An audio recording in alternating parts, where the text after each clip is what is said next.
So after giving it a lot of thought and contemplation, I really am making an attempt to try to put the pieces of my mysterious and strange life together into one cohesive understanding. And thus far, I haven't been able to come up with any sensible conclusions as to what all of this means. Thinking about the owl yesterday, the road to that always leads back for me to Mike Lellan associating the owl sightings with alien abduction.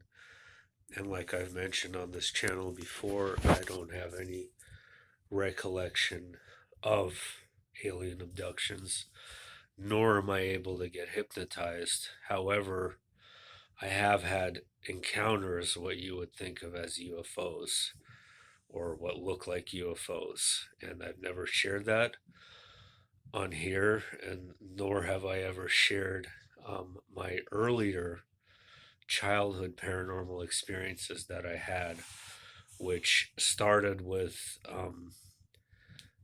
stuff really young, but the main things started to occur at around age 12 when I temporarily and briefly lived in a haunted house. But before that, let me just get the UFOs out of the way. Now, um, my wife could confirm this one because we saw it together. So, and oddly enough, about this sighting was that it occurred near Roswell, New Mexico. So we were on a road trip throughout New Mexico, visiting the Carlsbad Caverns, Santa Fe, places like that.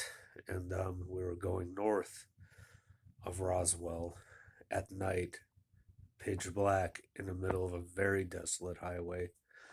And I remember my wife being on the phone, and behind us were these two triangular looking craft that had three distinct yellowish lights on them.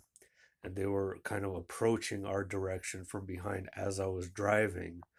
So I pulled over to the side, and she's still on the phone. I'm like, look. And so I come out, and they're completely silent. They're not making any noise at all. And so they just sort of glide over and just sort of disappear, basically. And so we just continue on. And that was that. And I have had others, well, what I would think of as strange anomalous things in the sky. Um, but other than that, I had some very, very terrifying experiences at a particular house in Arizona. So this was around the year 2000 that me and my mom and my stepdad, we moved from Tucson in southern Arizona to a town in northern Arizona called Prescott. It's in the mountains, it's high up, it's very cold, it snows in the winter. It is a really beautiful place. It is like your kind of standard mountain town.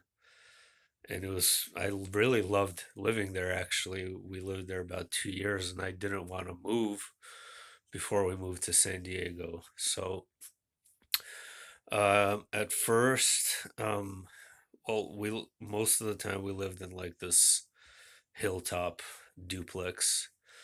But at first, when we moved there for around 6 months to a year, we lived in this sort of ranch. Um, it had six horses. There was five miniatures and one Arabian. And so we had this stable in the back, and we had a big area where we stored the hay. And it was great. We had this apple tree that I used to take apples from and just eat them all day. They're the best apples I ever had. I still never had any apples as good as those. So in this house, so what happened was the owners, they moved temporarily or whatever to another state, and they let us live there for the 6 months to a year while they were gone, basically renting it out.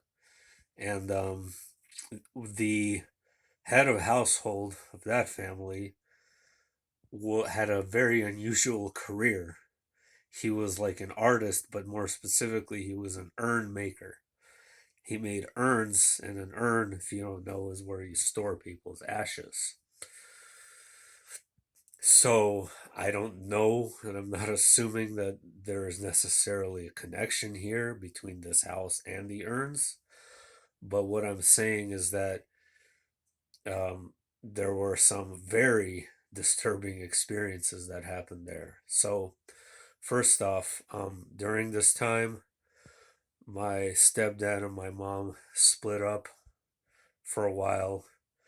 My stepdad went to Mississippi, and I was basically a 12-year-old alone.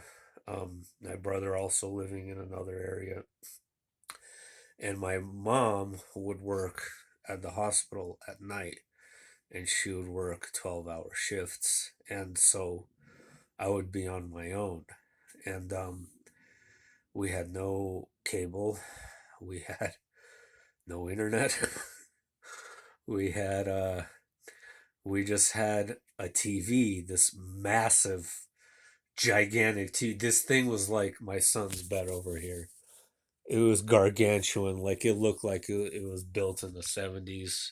It was from the owners of this house. So, and there were a series of movies that did work. And so, in order to kind of block my mind from what was taking place, I would put in these movies and just have them play all night. And one of them was Full Metal Jacket. So, as you can imagine, Full Metal Jacket really inspires um, your imagination for positive things. If you guys don't know that movie, it's a Vietnam War movie, and it's not a pleasant movie at all. Private Pile was not happy. So, that would be one of the movies that I would play in a loop just to have a sound, because I don't think we even had a radio there. Okay.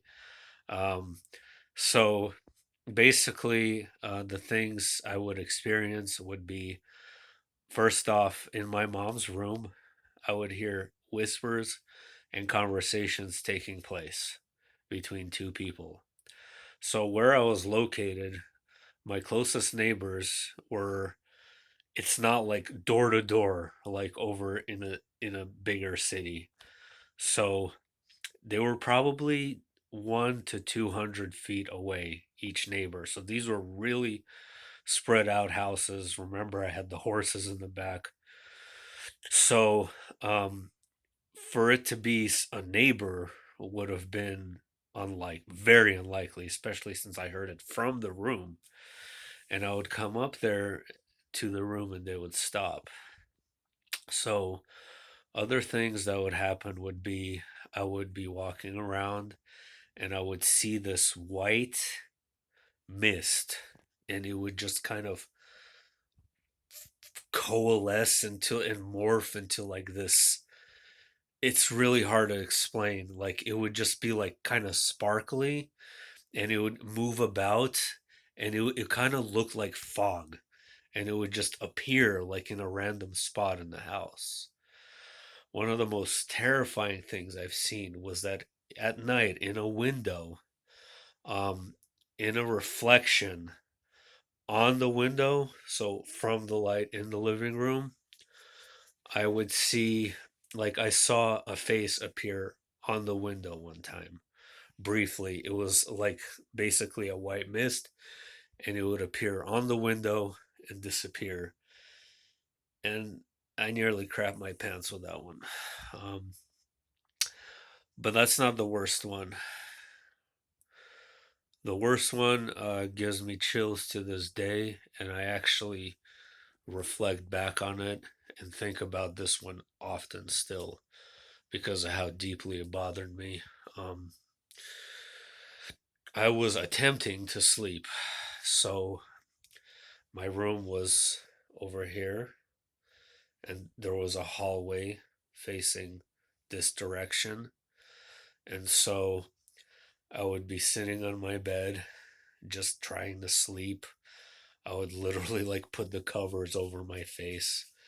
And so I started hearing footsteps in the hallway getting closer and closer, and they were loud.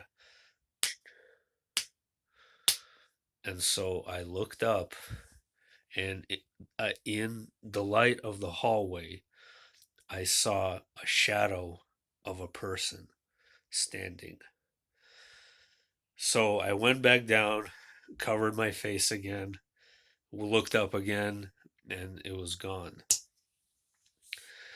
So, um, at the time, I never told anyone about this, not even my mom. Um, I was sad and happy at the same time that we got out of there. I really love those horses, so that was kind of sad to me. That was kind of what kept me from going insane in that place were those horses. And the next place that we moved into, I didn't experience anything at all. So just wanted to reflect, guys, bring you back the origin or some of my earliest memories. And there were some earlier than that too, but they were more related to dreams and nightmares and things like that. Um, it's odd to me. It's odd to me why I have like just this overwhelming waterfall of extraordinary events and experiences, and what it all means and how do I put it all together. It's hard. It's hard. It's you would think, oh, this is really cool, man. You're lucky you got to see all this crap. And on one hand, yeah, I am lucky, but on the other hand, it's a burden. It's a burden because it's hard for me to explain. But anyway, I just wanted to share it. All right.